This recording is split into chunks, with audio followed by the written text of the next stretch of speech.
အားလုံးပဲမင်္ဂလာပါရှင်ညီမတို့ရဲ့ update channel ကနေပြီးတော့မှအပတ်စဉ်တင်ဆက်ပေးနေကြဖြစ်တဲ့မင်္ဂလာတရားမင်္ဂလာစကား online ဓမ္မအမေဖြေများအစီအစဉ်ကိုတော့ရွှေတကုံစီတီတော့နေ့က9ရက်ဝင်ဓမ္မသင်္ကေတအဖွဲ့ချုပ်အတွင်းရေးမှူးဖြစ်သူဆရာဦးစန်းလင်းစံမြောင်ကိုမေးမြန်းတင်ဆက်ပေးတော့မှာဖြစ်ပါတယ်ရှင်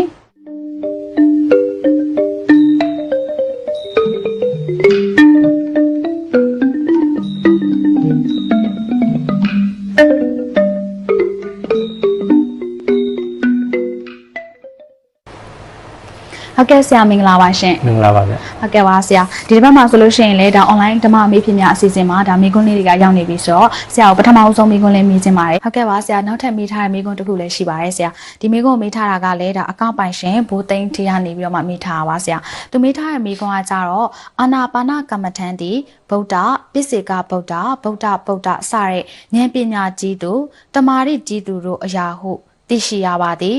ဇယိုက်အနေနဲ့ကြည့်လျင်လည်းမောဟဇယိုက်နဲ့ဝိတက်ဇယိုက်ရှိသူတို့သာရှုမှတ်ပွားများရမည်ဟုဆိုပါသည်သို့ပါတော့လေကမ္မထံရိတ်တာတိုင်းလို့သည်လာသမျှသောယောဂီအပေါင်းတို့အားအာနာပါနကိုရှုမှတ်စေခြင်းသည်မှန်ပါမည်လားဆရာအမြင်ဆရာသဘောထားကိုသိလိုပါသည်ခင်ဗျာဆိုပြီးတော့မေးထားပါတယ်ရှင်အာနာပါနကမ္မထံကိုဒီပြောသလိုဗုဒ္ဓရဲ့ပြစ္ဆေကဗုဒ္ဓရဲ့ဗုဒ္ဓဗုဒ္ဓရဲ့ပေါ့နော်အဲ့တော့အဲ့ဒီမဟာဗုဒ္ဓဇပုဂ္ဂိုလ်တွေရဲ့မနတိကာရနှလုံးသွင်းရဖြစ်တဲ့အတွက်အိဇာတွေမှာတွေ့သမျှလာသမျှအားလုံးကိုဒီအာနာပါနကမ္မထံမေးတာပေးနေတာပေါ့နော်အဲ့ဒါမှန်ရလားအဲ့တော့ပထမဆင့်ကျွန်တော်ပြောချင်တာအာနာပါနကမ္မထံပေါ့နော်အာနာပါနကမ္မထံကိုထောက်ထဆရာဖွင့်လာတာရှိတယ်ဣတံခောပနဘိက္ခဝေတဲ့အာနာပါနစတိကမ္မထံဗုဒ္ဓပြစ္ဆေကဗုဒ္ဓဂရုကံဂရုကဘာဝနာဗုဒ္ဓပြစ္ဆေကဗုဒ္ဓဗုဒ္ဓဗုဒ္ဓနာမဟာဗုဒ္ဓဇာနမေဝမနတိကာရဘူမိဘူတံလို့ဒါထာဂရဆရာဖွင့်လာအဓိပ္ပာယ်လည်းသူပြောတဲ့အတိုင်းပါပဲအာနာပါနကမ္မထံဟာဗုဒ္ဓပြစ္ဆေကဗုဒ္ဓဗုဒ္ဓဗုဒ္ဓဆိုတဲ့မဟာဗုဒ္ဓဇပုဂ္ဂိုလ်ရဲ့နှလုံးသွင်းရအခြေခံဘူမိပဲပေါ့အဲ့တော့တကယ်ပြေနဲ့ပြောမယ်ဆိုရင်တော့အလွန်နည်းညံ့သိမ်မွေးတဲ့အဝတ်ထည်တစ်ခုကိုချုပ်မယ်ဆိုရင်အလွန်နည်းညံ့သိမ်မွေးတဲ့အပ်ပေါ့လိုတာပေါ့နောက်ပြီးတော့လိုအပ်တဲ့ပုံမနည်းညံ့သိမ်မွေးတဲ့အနဖာထွင်စုလိုတာပေါ့လေထိုနည်းတူစွာပဲအလွန်နည်းညံ့သိမ်မွေးလာတဲ့အာနာပါနကမ္မထံကိုကျင့်သုံးမဲ့ပုဂ္ဂိုလ်ဟာအလွန်နည်းညံ့သိမ်မွေးတဲ့တတိနဲ့ပညာပေါ့အလွန်နည်းညံ့သိမ်မွေးသောအာကောင်းသောတတိနဲ့ပညာလိုတယ်လို့ဒီလိုဆိုတာပေါ့လေဒါနော်ဒါပေမဲ့အဲ့ဒါလိုဆိုယုံများနဲ့ကျန်တဲ့ပုဂ္ဂိုလ်ကျွမ်းတဲ့ပုဂ္ဂိုလ်တွေဟာအာနာပါနကမ္မထံနဲ့မထိုက်တန်ဘူးကမ္မထံ40ရှိတာပေါ့နော်အဲ့ဒီအာနာပါနကမ္မထံကိုဖယ်ပြီးတော့39ပါးသောဟာတွေကိုသာအထုတ်တင်တယ်ခုနကပြောတဲ့ဇယိုက်ဆိုတာပါတယ်နော်မောဟနဲ့ဝိတ္တဇယိုက်ရှိတဲ့သူကအာနာပါနကမ္မထံအထုတ်ရမယ်ကျွမ်းသောပုဂ္ဂိုလ်တွေကအခြားသောကမ္မထံတွေအထုတ်ရမယ်လို့ဒီလိုယတိပြတ်တော့ပြောလို့တော့မရဘူးဗျမရဘူးဆိုတာအစာကိုစုံအောင်ကြည့်ရတယ်ပေါ့နော်ထာဂရတခုကတော့ဖွင့်လိုက်ပြီပေါ့ဒီလိုပေါ့နော်အဲ့တော့နောက်ထာဂရဆရာကနောက်ထပ်ထာဂရဆရာကပြထားတာရှိတယ်ဗျရှိတယ်ဆိုတာအာနာပါနကမ္မထံကိုနည်းနည်းအာယုံပြုကြည့်ပေါ့ဗျာနော်ပထမဦးဆုံးမြတ်စွာဘုရားရှင်ကအရိညကတောဝရုက္ခမူလကတောဝသုံးညာကာရကတောဝနိတိတတိဆိုပြီးတော့အထုတ်ရမယ့်နေရာကိုညွှန်ပြတယ်ပြီးတဲ့အခါမှာပန္နကံအာဟုစိတ်တော်ဥစုံကယပဏိဒါယပရိမုခန္တတေဥပတပိတ္တဝိရတတိဆိုထိုင်ပုံထိုင်နည်းကိုပြတယ်ခါကိုဘယ်လိုထားရမလဲပေါ့ဗျာကိုယ်ဘယ်လိုထားရမလဲအောက်ကိုထပ်ဝက်ဖက်ခွေရမယ်ပေါ့နောက်တစ်ချက်ဗာဆက်ပြလဲဆိုတော့ကမ္မထအာယုံနှလုံးသွင်းတာပရိမုခန္တတေဥပတပိတ္တဝိရတတိဘယ်လိုနှလုံးသွင်းရမလဲဆိုတာပြတယ်ပြတဲ့အခါမှာအာနာပါနစတုကပထမစတုကပေါ့လေသောတတောဝအတ္တတတိသတောဝအတ္တတတိဆိုတာပတ္တတတိဆိုတာပြောတယ်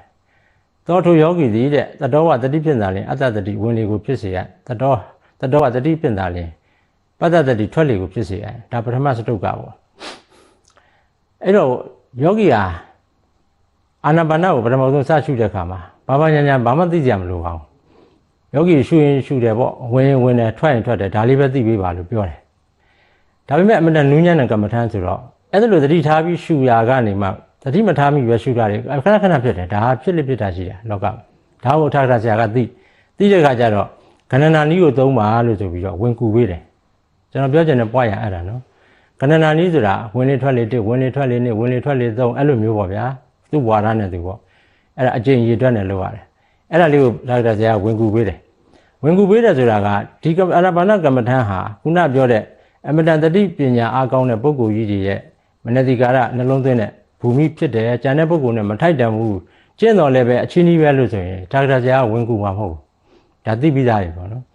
ကျန်တဲ့ပုဂ္ဂိုလ်တွေတော့လည်းအကျိုးများလို့အဲ့ဒီနေရာမှာတော့ဟုတ်တယ် ဝင်လေထွက်လေကိုတတိနဲ့ရှုပါတတိနဲ့ရှိုက်ပါလို့ဘလို့ပဲကြိုးစားအားထုတ်ဒီအနမတကတန်တရားဆက်မှာကလူတွေကတရားနဲ့နေတာတဲ့မနေတာများတယ်လေနော်အဲ့ဒီအာဒီဝနပစ္စည်းတွေကရှိတယ်ဒါလေးတော့မှန်အောင်မရှုနိုင်ဘူးနော်အဲ့တော့အဲ့လိုခန္ဓာနာနည်းနဲ့အကျင့်ရည်တွက်ပြီးရှုပါလို့ဒါကဆိုတယ်ဆိုပြီးတဲ့အခါကျတော့ဒုတိယစတုကမှာကြည့်လိုက်နော်ဒီကံဝါအတ္တတန်တော့ဒီကံအတ္တတာမိတိပဇာနာတိတို့နော်တတိယစတုကကိုကြည့်လိုက်အရှိကြီးပဲပြောတော့သဗ္ဗကာယပဋိသင်္ဝေတိအတ္တသိတ္တမိတိသိက္ခတိတို့နော်အဲ့ဒီကနေစတုထမှာကြည့်လိုက်ပတ္တံပယံကာယသင်္ခါရအတ္တသိတ္တမိတိသိက္ခတိအဲ့ဒါတွေကိုကြတော့ကဏ္ဍနာနည်းနဲ့မရတော့ကဏ္ဍနာနည်းနဲ့ရှုတာဝင်တာထွက်တာမှန်သွားပြီလို့ဆိုရင်အနုပန္ဒနာနည်းဖုဒနာနည်းဌာပနာနည်းသံလက္ခဏာနည်းဝိဝတ္တနာနည်းပါဠိသုတ်တိဆိုအားလုံးပေါင်းလိုက်ရင်တော့9မျိုးပြတာအဲ့ဒါတွေနဲ့လုပ်ပါတဲ့အဆင်ပြေသွားလိမ့်မယ်အဲ့တော့အာနာပါနသတိကမ္မထံဟာဒီခုနပြောတဲ့ဗုဒ္ဓပစ္စေကဗုဒ္ဓသူမေးထားတယ်လို့ပြောတယ်အဲ့ဒီ၃ပါးအတွက်တာမဟုတ်ဘူ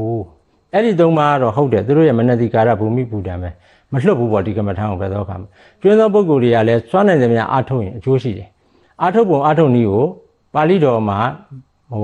ကျင့်စဉ်ကိုမလိုက်နိုင်ရင်အထာဂရကျင့်စဉ်ကိုဖတ်ရတယ်မရှိရင်တီကာကျင့်စဉ်ကိုဖတ်ပြီးတော့အားထုတ်ပါတယ်အဲ့တော့ရိပ်သာတွေမှာအဲ့ဒါအာနာပါနကမ္မထံကိုပြီးမှားတယ်ဆိုတာအဲ့လိုဟာဆွဆွဲတာမျိုးကတော့မဟုတ်ဘူးเนาะမမှားဘူးဒါဥပမာပြောတာနောက်ကျွန်တော် for example တစ်ခုပြောပြမယ်တတိပဋ္ဌာန်တရားကိုမြတ်စွာဘုရားရှင်ဟောတယ်ဘယ်မှာဟောလဲဆိုကုရုတိုင်မှာဟောတယ်ဘာကြောင့်ကုရုတိုင်ဟောလဲဆိုကုရုတိုင်ရဲ့ယာတိဝိတုအခြေအနေအဲ့မှာရှိတဲ့ပုဂ္ဂိုလ်တွေရဲ့ဉာဏ်ပညာသူတို့ရဲ့သီလသမာဓိပညာသိကောင်းတယ်အကုန်လုံးကျမ်းမာရေးတရားစအဲ့တော့တတိပဋ္ဌာန်ကိုကုရုတိုင်မှာဟောတယ်ဒါဖြစ်ရင်သူ့လိုတွေးခြင်းဆိုပြောတာပါနော်တတိပဋ္ဌာန်ကုရုတိုင်သားတွေနဲ့ပဲပတ်သက်သလားသူတို့ပဲအထောက်ပါမှာလားဆိုမဟုတ်ဘူးလေဓမ္မခန္ဓာ7400မှာတတ္တဝဝိနည်းအားလုံးကိုနေရာနဲ့ဟောထားတာပဲတတိပဋ္ဌာန်အထောက်ကိုဒီလိုနားလည်ပြရမှာပေါ့နော်နောက်တစ်ခါကျတော့အာနာပါနပပဆိုတာကာယ ानु ပဒနာထဲကတစ်ခုအပိုင်းလေးတစ်ပိုင်းပဲရှိသေးတယ်အဲ့တော့ဆိုလိုတာကကာယ ानु ပဒနာဝေဒနာ ानु ပဒနာစိတ်ဓာတ်ဓမ္မမှာနာမ်ကမ္မထံ4ခုရှိတယ်ကာယ ानु ပဒနာ3ခုရှိတယ်ကာယ ानु ပဒနာကရုပ်ပေါ့ဝေဒနာနာမ်ပေါ့စိတ်ဓာတ် ानु ပဒနာနာမ်တရားပဲဓမ္မ ानु ပဒနာကလည်းနာမ်နဲ့ရုပ်ရောထားတယ်ဒါပေမဲ့သိမြင့်တယ်အဲ့တော့ယောဂီတွေအားလုံးအတိမှာထင်ရှားသွားသိနိုင်ဖို့ကတော့ကာယ ानु ပဒနာအထင်ရှားဆုံးပဲသူ့ကိုလက်လွတ်လို့မရဘူးပေါ့နော်ဝေဒနာ ानु ပဒနာကိုစိတ်ဓာတ် ानु ပဒနာကိုအဲ့ဒီနံတရားတွေပေါ့နော်ကမ္မထံပေးမယ်ဆိုရင်တော့ချက်ချင်းတန်းပေးလို့မရဘူးနူးညံ့တော့အဲ့ဒီနံတရားတွေရဲ့တရားမိယာဝတ္ထုရုပ်ကိုအရင်ပြောရတယ်ပြောပြီးတော့မှအဲ့လိုဆက်ဆက်မှုနဲ့နံကမ္မထံကိုပေးရတယ်ဒါဟိုတဘာဝကိုပြောပြတာပါနောက်တစ်ချက်ကျွန်တော်ပြောပြမယ်အဘိဓမ္မာပေါ့ဗျာနော်အခုဒါဆိုအဘိဓမ္မာကာလအဘိဓမ္မာဒေသနာကိုမြတ်စွာဘုရားရှင်ဘယ်မှာဟောလဲတာဝရိန္ဒာမှာဟောတယ်တာဝရိန္ဒာမှာဘာကြောင့်ဟောသလဲနတ်ပြမာတွေသူတို့ကတထိုင်နဲ့ဣရိယာပုမပြောင်းမလဲနာကြားနိုင်တယ်အဲ့ဒီဘိဓမ္မာဟာနားလိုက်ရလိုက်သွားလို့ရတဲ့ကိစ္စမဟုတ်တရဇတ်တက်ပြောရတာဘိဓမ္မာ9ကျမ်းဆိုတာလေဆက်ဆက်နေတာပေါ့နော်ဓမ္မသင်္ကေယနေပြီးတော့ပဋ္ဌာန်းတီပေါ့နော်နောက်တစ်ခါဉာဏ်ပညာထက်မြက်တာကလည်းနတ်ပြမာတွေကထက်မြက်တယ်လူတွေထက်ပေါ့နော်ပုံမထက်မြက်တယ်အဲ့ဒါကိုအကြောင်းပြုတယ်နောက်တစ်ချက်ကမေတော်မိနတ်သားကိုလည်းကျေးဇူးဆက်တဲ့အနေနဲ့ပေါ့အကြောင်းချက်တွေရှိတယ်အဲ့ဒါလိုနည်းတွေနဲ့ဟောလိုက်တဲ့အခါဘိဓမ္မာဒေသနာတာဝရိန္ဒာမှာဟောတဲ့အတွက်လူတွေကနားမလဲသိဘူးလို့ယူဆလို့မရဘူးနော်ဘာလို့လဲဆိုခက်ခဲနဲ့နေတဲ့အတွက်ဒါတွေကအာမထုတ်တယ်သုတ်တန်ဒေသနာတော့ပဲလူတွေနဲ့ပတ်သက်တယ်လို့ပြောရင်မှားတယ်မြတ်စွာဘုရားရှင်ကတာဝရိန္ဒာမှာဟောတယ်ပြီးရင်ဘာဖြစ်လဲလူပြည်မှာလည်းပြန်ဟောတယ်ဘယ်သူဟောလဲအရှင်သာရိပုတ္တရာကိုဟောတယ်ဉာဏ်ပညာကြီးတဲ့ပုဂ္ဂိုလ်အကျဉ်းလောက်လေးပြောရင်သင်္ခေပနိယလေးပြောလိုက်ရင်သူကအကျယ်ချက်ပြီးသိသွားတယ်ဒါပြင်ကျွန်းသောသူတရားကိုနားမလည်ရဘူးလားအရှင်သာရိပုတ္တရာတယောက်တည်းနဲ့ပဲထိုက်တန်သလားဆိုမဟုတ်ဘူးအရှင်သာရိပုတ္တရာလည်းလင်းလို့သာ900ပြုခဲ့ဘူးတဲ့ပုဂ္ဂိုလ်တွေကိုနာတိသင်္ခေယနာတိဝိထာယမကျင့်မကြံနည်းနဲ့ဟောတယ်အခုကျွန်တော်တို့ဘိဓမ္မာတွေပို့ချနေတယ်သင်ကြားနေတယ်လူပြည်မှာနားလည်ရတယ်ဆိုတာအဲ့ဒီရှင်သာရိပုတ္တရာကလင်းလို့သာ900ကိုခေါ်ခဲ့တယ်မကျင့်မကြံတဲ့နည်းနဲ့သိခဲ့ရတာအကျဉ်းနည်းဆိုတာတော့ချွင်းချန်တာခဲ့ခြင်းကြော်လွှားသွားခဲ့ခြင်းတိလောက်ပြီဆိုပြီးကြော်လွှားသွားခဲ့ခြင်းမရှိဘဲနဲ့အကုန်ဟောတာအဲ့ဒါနတ်ပြမာတွေတော့အကုန်ဟောတယ်အရှင်သာရိပုတ္တရာကိုအကျဉ်းဟောတယ်ဟိုဟာကိုအကျယ်ဟောတယ်ကျန်တဲ့ပုဂ္ဂိုလ်တွေကိုတော့မကျင့်မကြံနည်းနဲ့ဟောတယ်ဒါကြောင့်အဘိဓမ္မာဟာလည်းပဲလူတွေလူသားတွေဖို့လေးလာတဲ့အရာပဲအထုတ်တဲ့အရာပဲသိတဲ့အရာပဲဒီလိုပဲယူရတာပေါ့အာနာပါနလို့ပေါ့နော်ဒီလိုစာကိုကြမ်းတကြမ်းမှကြည့်ပြီးတော့ကောက်ကြောင်းဆွဲလို့မရဘူးပေါ့နော်တယူဆွဲပြီးတလွဲမတန်သင့်ဘူးလို့ပြောချင်တာနောက်ပြီးတော့ကဲတိလို့ပြောခြင်းဆိုအဘိဓမ္မာမှာသွားဟောအဘိဓမ္မာကိုတောက်တင်ကြမှာဟောတယ်ဟောတဲ့အခါမှာစဉ်းစားကြည့်နေရည်ရွယ်ချက်တစ်ကဘာလဲဆိုတော့မာတရံပမှုခံကတ်တော်ဆိုတွေ့မှာပါလိမ့်မယ်မေတော်ကိုအမှုထား၍လို့ပြောတယ်အဲ့ဒါလိုပြောခြင်းဆိုမေတော်ကိုအမှုထား၍ဟောတဲ့ဆိုဘုရားရှင်ဟာတောင်းတင်ကြမှာဟောစရာအကြောင်းမရှိဘူး မေရောကဘာမှလဲဆိုတုသိတာမှာရှိတယ်နော်ဖွားတော်မူပြီးတော့9ရက်ကြာမှာနတ်ရဆန်တယ်ဘယ်ရောက်သွားလဲတုသိတာမှာရှိအဲ့ဒီတုသိတာကိုသွားဟောရမှာပေါ့မေရောမာတရံပုံမှုကံကတ်သွားတယ်မဟုတ်ဘူးတာဝရင်သာမှာပဲဟောတယ်တာဝရင်သာမှာဟောခြင်းအဖြစ်ဘာကြောင့်ဟောလဲဆိုရင်ဧဝံဗုဒ္ဓတဓမ္မတာဘုရားရှင်တိုင်းရဲ့ဓမ္မတာမပြတ်အောင်ပွင့်တော်မူပြီးတဲ့ဘုရားရှင်တိုင်းကသူ့အနဲ့သူဓမ္မတာ30ရှိတယ်အကုန်လုံးကတညီရဲလိုက်နာဘုရားရှင်တိုင်းအဲ့ဒီချက်မှာတစ်ချက်ပါတယ်တာဝရင်သာမှာပြီးတော့မှဟောရမယ်လို့ပြောတာဒီပြင်အထက်တွေမှာသွားဟောလို့မရဘူးယာမှာလည်းမရဘူးတုသိတာလည်းမရဘူးစတုမာတွေမှာလည်းဟောလို့မရဘူးမဲတော်ကဘာမှရှိနေတုသိတာရှိပါစေမဲတော်ကိုအမှုထားရဆိုခေါင်းစဉ်တက်ပြီးတာဝရင်သာမှာဒီကဗုဒ္ဓရဲ့ဓမ္မတာ30မပြည့်အောင်သွားတယ်သွားတဲ့အခါမှာမဲတော်ကိုအမှုထားတဲ့ဆိုတော့တာဝရင်သာတုသိတာမှာရှိတဲ့မဲတော်မိနတ်သားနေနိုင်လားဆိုမနေနိုင်ဘူးသူဆင်းလာတဲ့တာဝရင်သာဆင်းလာတဲ့အခါကျတော့ဘုရားရဲ့မဲတော်ကြွလာတဲ့ဆိုကျန်တဲ့နတ်တွေကနေနိုင်လားမနေနိုင်ဘူးအကုန်လုံးစကြဝဠာတက်တဲ့ဆောင်ကနတ်ပြမာတွေအကုန်လာရအဲ့ဒီလိုမျိုးပေါ့နော်ဟိုအစစရရခြုံငုံပြီးတော့ဒေသနာမပြတ်အောင်ကြည့်မှရမယ်နောက်တစ်ချက် तू ကပြောထားတာရှိတယ်အာနာပါနကမ္မဋ္ဌာန်းဟာတဲ့မောဟစရိုက်နဲ့ဟုတ်တယ်နော်ဝိတ္တစရိုက်နှစ်ပါးရှိတဲ့ပုံကိုယ်တွေမှာပဲဒီအသင့်လျော်တယ်ဆိုပြီးပေါ့နော်ဒါကြောင့်ကြံတဲ့လူတွေကျင့်သုံးကြမလို့ဘူးလို့ပြောတယ်အဲ့တော့ပြောချင်တာတစ်ခုကမောဟစရိုက်နဲ့ဝိတ္တစရိုက်ဘယ်ကမ္မဋ္ဌာန်းဆရာပဲဖြစ်စေဘယ်ပုဂ္ဂိုလ်ဟာဘယ်စရိုက်ရှိတယ်ဘယ်စရိုက်ရှိတယ်ဘယ်စရိုက်ရှိတယ်လို့မသိဘူးဥပမာကျွန်တော်ကမောဟစရိုက်ရှိလားဝိတ္တစရိုက်လားဗုဒ္ဓစရိုက်လားရာဂစရိုက်လားစရိုက်6ပါးရှိတယ်ဘယ်စရိုက်နဲ့လဲဥစမ်းလင်းဆိုဘယ်သူမှမသိဘူးဘယ်ကမ္မဋ္ဌာန်းဆရာမှမသိဘူးဘယ်ဆရာတော်မှမသိဘူးဒါအကုန်ပြောတာစကားအကုန်ပြောတာဘာကြောင့်လဲသိလားရှင်သာရိပုတ္တရာတော်မသိဘူးလို့ပြောတာဘုရားကရှင်သာရိပုတ္တရာကိုဆုံးမတာစရိုက်မသိလို့ရှင်သာရိပုတ္တရာတရားဟောတာကမ္မဋ္ဌာန်းပေးလွဲသွားတယ်အဲ့ဒါဆိုရင်ဉာဏ်တဲ့လူတွေထဲ့မပြောနဲ့တော့သူ့လိုပြောကျေးဇူးအာနာပါနဟာအာနာပါနစာတော့ရှိမယ်လေနော်စာတော့ရှိမယ်ဒါကတော့ဇယိုက်ဟိုတိတိကျကျတွေ့တဲ့ခါကျတော့အာနာပါနဟာမောဟနဲ့ဝိတ္တဇယိုက်ရှိမှလို့ဆိုရင်ဘယ်သူသွားပေးမလဲကပ္ပကံဖရန့်ဆရာမသိနိုင်ဘူးဒါဖြစ်ရင်ဒီလိုရမ်းပေးရင်ရောဖြစ်လားရမ်းပေးတာမဟုတ်ဘူးပြောပြမယ်မောဟဇယိုက်ဆိုတာလူတိုင်းမှာရှိတယ်အဲ့လည်းညှို့ထိုးလို့မလွယ်ဘူးအနည်းနဲ့အများပဲကွာတယ်မောဟဆိုတာဘာကြောင့်လဲလို့ဆိုတော့ကျွန်တော်တခုပြောမယ်ဒုစရိုက်10ပါးရှိတယ်နော်ကာယဒုစရိုက်3ပါးဝစီဒုစရိုက်4ပါးမနောဒုစရိုက်3ပါးကာယဒုစရိုက်3ပါးမှာပါဏာတိပါဒဆိုထိတ်ဆုံးပါပေါ့နော်အတိဏကာမေစုပေါ့အဆုံးခုပါဏာတိပါဒကိုကြည့်ပြီဆိုရင်တရားကိုကောက်ရတယ်တရားတွေမှာလေပါဏာတိပါဒရဲ့တရားကိုကဘာလဲဆိုဒေါသလို့ဖြစ်ရတယ်ဇာမမမင်းလည်းဒီတိုင်းဖြစ်ရတယ်ဒေါသကြောင့်ပဲတတ်တာဒီပြစိတ်နဲ့တတ်လို့မရအောင်ဒေါသဆိုတာခက်ထန်နဲ့ပြမတဲ့လွန်ကျူးတဲ့ပြမဟိုပါပေါ့နော်ဒေါသအတိဏတာခိုးတယ်တရားကိုကောက်သူလောဘဒေါသနှစ်ခုရတယ်လောဘကြောင့်လိုချင်လို့လည်းခိုးတယ်တချို့အမြင်ကက်လို့လည်းခိုးတယ်နော်ကြည့်မရလို့လုပ်တာအဲ့ဒါလိုပဲသွားလိုက်တာပေါ့ဗျာဟိုမိစ္ဆာဒိဋ္ဌိကြီးပေါ့နော်လောဘဖြစ်ရဲ့တချို့ကလည်းဒေါသတက်တက်တချို့ကလောဘဒေါသဒီလိုသွားတယ်မောဟတခုမှမပါဘူးဒုစရိုက်7ပါးကိုတရားကိုကောက်မောဟတခုမှမပါဘူးမပါတော့လည်းပဲအဲ့ဒီထဲမှာမောဟမရှိဘူးလားလို့မေးရင်အကုန်လုံးမှရှိနေလို့မထည့်တာစာသင်ဖို့မှသိတယ်မောဟသည်တပ္ပအကုသလတာတာရဏစေတသိက်ဖြစ်တယ်။မစေတသိက်တွေရှိတယ်။စေတသိက်မှာတပ္ပစိတ်တာတာရဏစေတသိက်ဆိုစိတ်အလုံးနဲ့ရှင်းတယ်လို့ပြောတာ။ကုသိုလ်စိတ်အကုသိုလ်စိတ်ဝိပဿစိတ်ကရိယာစိတ်အကုန်နဲ့ရှင်းတယ်အပြာကတာ။မောဟဆိုတဲ့စေတသိက်ဟာတပ္ပအကုသလတာတာရဏဆိုတာအကုသိုလ်စိတ်12ပါးရှိတယ်။တလောကလုံးလူတွေကြိုက်ကြဖြစ်အဲ့12ပါးတွေကလှည့်ပြနေတာ။တနိုင်ငံလုံးတစ်ကမ္ဘာလုံးပေါ့နော်။အဲ့ဒီ12ပါးလုံးမှာမောဟပါပြီးတာမောဟအမှောင်ချတာလို့သာအမှန်မမြင်လို့သာလောဘတွေဒေါသတွေဖြစ်ကြတာဟုတ်။ဒါကြောင့် तू ကဒီထဲမှာသွင်းဝင်သွင်းယူတာ။ဒါကြောင့်လူတိုင်းကိုလည်းညှိုးထိုးရင်မောဟစရိုက်ရှိတယ်လို့ပြောတာအဲ့ဒါပေါ့နော်ပုရိသေကဘာနဲ့မှမပယ်ရသေးဘူးလေနော်အဲ့ဒါကြောင့်အာနာပါနကမ္မထံသူကိုပေးလို့ရတယ်နောက်တစ်ခါစီပြောတဲ့ဝိတက်စရိုက်ဆိုတာလည်းပဲထုံနည်းတူတာပဲတတ္တဝါတွေလူတွေအားလုံးကိုညှိုးထိုးလိုက်အကုန်လုံးဝိတက်စရိုက်ရှိဝိတက်ဆိုတာဘာလဲဆိုတော့အာယုံကိုကြံစီခြင်းသဘောလက္ခဏာလို့ပြောတာပေါ့နော်ပါဠိစကားကဝိတက်ပေါ့အာယုံကိုကြံစီတယ်လူတိုင်းကိုစဉ်းစားကြည့်အဲ့ဒီချိန်မှာအပပေါ့အများအားကြံစီနေတာပဲစကားတစ်ခုရှိတယ်လေခရုမှလည်းအဆန်နဲ့လူမှလည်းအကြံနဲ့လို့ပြောတာ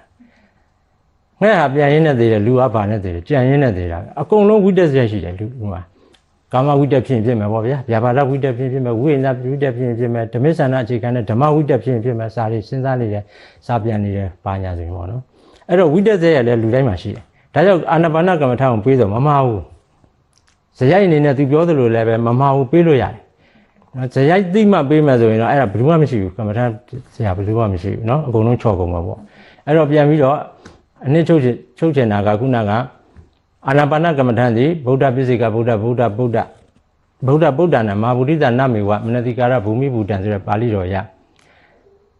ဗုဒ္ဓရဲ့ပိစိကဗုဒ္ဓရဲ့ဗုဒ္ဓဆိုတဲ့မဟာဗုဒ္ဓပုဂ္ဂိုလ်ရဲ့နှလုံးသွင်းရပူမိတော့ဖြစ်တာမှန်တယ်တတိအာကောင်းပညာအာကောင်းတဲ့ပုဂ္ဂိုလ်တွေနဲ့ထိုက်တန်တယ်ဆိုတာမှန်တယ်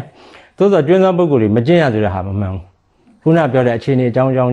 ထာဂရဇေယလည်းဝင်ကူပေးထားတယ်ဒီဘက်မှာဇေယအနေနဲ့လည်းပဲအားလုံးလျှော်တယ်လုပ်လို့ရတယ်ပေါ့နော်ဒါကိုကျွန်တော်တို့ကအဲ့လိုမှတ်သားရတယ်ခုနကအဲ့ဒီပုဂ္ဂိုလ်ကြီးသုံးဦးကိုဘာကြောင့် refer လုပ်အညွှန်းလုပ်ပြီးတော့ပြောရတယ်လဲဆိုတာကိုထာဂရဇေယကခဏဝက်ကတန်ရုံမှာပြန်ညွှန်းထားတယ်ထာဂရပေါ့နော်ဘယ်လိုညွှန်းထားလဲဆိုတော့ဟိုတတ္တဌာနသုတ်ပေါ့နော်ခဏဝက်ကတန်ရုံတတ္တဌာနသုတ်သူကဥပမာပေးထားတယ်တိုက်ပွဲတစ်ခုမှာပေါ့နော်စစ်ပွဲဆိုရင်တစ်မျိုးဖြစ်နေမယ်တိုက်ပွဲတစ်ခုမှာရိုးချွန်တိုက်ကြတယ်တိုက်ကြတဲ့အခါမှာတူးနဲ့တူမတူဘူး qualify ဖြစ်တာမတူဘူးရိုးချွန်နဲ့အောင်မြင်နဲ့အစင်တန်းမြင့်နဲ့နော်တကယ်ဂုံရထုရလာအောင်တိုက်တဲ့ထူးထူးချွန်တဲ့ပုံကိုယ်တွေကိုဘာလို့ရလဲသူရဲ့ကောင်းအာဇာနီးဒီလိုလုပ်ရတယ်ချီးမြှောက်ရတယ်ဂုံပြူလက်မှတ်တွေဂုံပြူလက်ဆောင်တွေပေးရတယ်ပေါ့နော်အဲ့ဒီအတိုင်းပါပဲတဲ့အာနာပါနကမ္မထမ်းဆိုတာဥပမာအဖြစ်တိုက်ပွဲနဲ့ပြောမယ်ဆိုရင်တော့ဟိုပါပေါ့တန်တရားဆိုတဲ့ရှေ့တန်းစစ်မျက်နှာခေါ်တာပေါ့တန်တရားကိုလွတ်မြောက်အောင်တိုက်တာပေါ့ဗျာတန်တရားဆိုတဲ့ရှေ့တန်းစစ်မျက်နှာမှာကိလေသာဆိုတဲ့ရန်သူတွေကိုတိုက်တဲ့အခါမှာပိဋကတ်ဆိုတဲ့လက်နက်တွေကန်ရတယ်အဆုံးမသာသနာတော်နော်အဲ့လိုတိုက်မှာရိုးချွန်နဲ့တိုက်တဲ့အောင်မြင်တဲ့ပုဂ္ဂိုလ်ကြီးတွေဗုဒ္ဓပစ္စေကဗုဒ္ဓပေါ့သမ္မာသမ္ဗုဒ္ဓဘောဓိဉာဏ်နဲ့လွတ်မြောက်သွားတယ်ပစ္စေကဘောဓိဉာဏ်နဲ့လွတ်မြောက်သွားတယ်မဟာတာပကဉာဏ်နဲ့လွတ်မြောက်သွားတယ်အဲ့ဒီလိုပုဂ္ဂိုလ်တွေကိုချီးကျူးဂုဏ်ပြုတဲ့အနေနဲ့နောင်လာနောင်သားတွေကလည်းပဲအဲ့ဒီလိုဟောလာခေါင်းဆောင်ကြီးတွေဆောင်ရွက်တယ်လို့အတူယူအားကြစေလို့တဲ့အတွက်ခုနပြောတဲ့ဟာကိုဒီသုံးဦးကမနတိကာရဘူမိဘူတံဖြစ်ပါတယ်လို့ပြောထားတာပါတဲ့ကျန်တဲ့ပုဂ္ဂိုလ်တွေရဲ့အနုံစားခြုံကြားတွေမထိုက်တန်ဘူးကျန်တဲ့ဟာပဲကျင့်ဆိုတဲ့ဟာမျိုးမဟုတ်ပါဘူးလို့ခဏဝက်ကတန်ယုတ်တတ္တဌာနသုံးပါလေအဲ့လိုလေးရှင်းပြထားတာရှိပါတယ်နော်အဲ့ဒါကိုညှိနှိုင်းပြီးတော့ကြည့်လိုက်ရင်